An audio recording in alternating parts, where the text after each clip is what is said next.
ঢাকাই সিনেমায় এখন তুফান ঝড় বইছে। শাকিব খান অভিনীত এই সিনেমায় দুষ্টু কোকিল গানটি দুই বাংলায় বেশ জনপ্রিয়তা পেয়েছে। সোশ্যাল হ্যান্ডেলে ঢু মারলেই দেখা যায় দুষ্টু কোকিলের প্রাধান্য। আর গানটিতে মাত্র কয়েক সেকেন্ডের উপস্থিতিতেই হাজারো দর্শক হৃদয় জয় করে নিয়েছেন ওপার বাংলার অভিনেতা মানব সচদেব। এবার শাকিব খান ও মিমি চক্রবর্তীর সাথে দুষ্টু কোকিল গানে স্ক্রিন শেয়ারের অভিজ্ঞতা জানালেন মানব। তিনি বলেন, মুহূর্তটা ছিল অসাধারণ। প্রথমবার যখন সেটে দেখলাম বুঝতে পেরেছিলাম কেন তিনি সুপারস্টার, যা বলে বোঝানো যাবে না। আর মিমি তো দারুণ। আমি সত্যিই খুব লাকি শাকিব ও মিমির সঙ্গে স্ক্রিন শেয়ার করতে পেরে। তুফান সিনেমায় যুক্ত হওয়ার বিষয়টি নিয়ে গণমাধ্যমে মানব বলেন, লোকে বলে না ইউনিভার্স যা আপনার জন্য লিখে রেখেছে সেটাই হবে। আমার ক্ষেত্রেও ঠিক সেটাই হলো।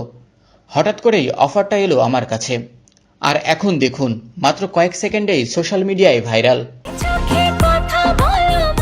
হঠাৎ করেই সিদ্ধান্ত আমাকে ফোন করে বলল, মানব তুমি কোথায়, এখন আসতে পারবে? ঠিক এভাবেই ঘটনাটা ঘটল। গানটিতে আমি হয়তো 30 সেকেন্ড ছিলাম, আর 30 সেকেন্ডেই আমি এখন ভাইরাল। এরকম হবে সত্যিই আমি ভাবতে পারিনি। সত্যিই আমি আপ্লুত। এটা আমার কাছে সারপ্রাইজের মতো।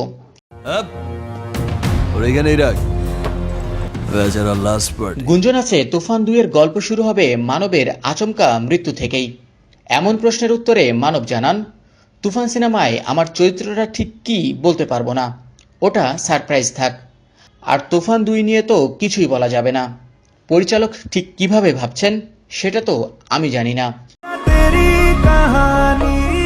মানব মুম্বাইয়ের মডেল ও অভিনেতা হলেও কলকাতায় বেশ পরিচিত মুখ। বিজ্ঞাপন ও মিউজিক ভিডিওর পাশাপাশি কাজ করেছেন স্টার জলসা ও জি বাংলার বেশ কয়েকটি ধারাবাহিকে। মুক্তির অপেক্ষায় রয়েছে তার বেশ কয়েকটি হিন্দি সিনেমাও।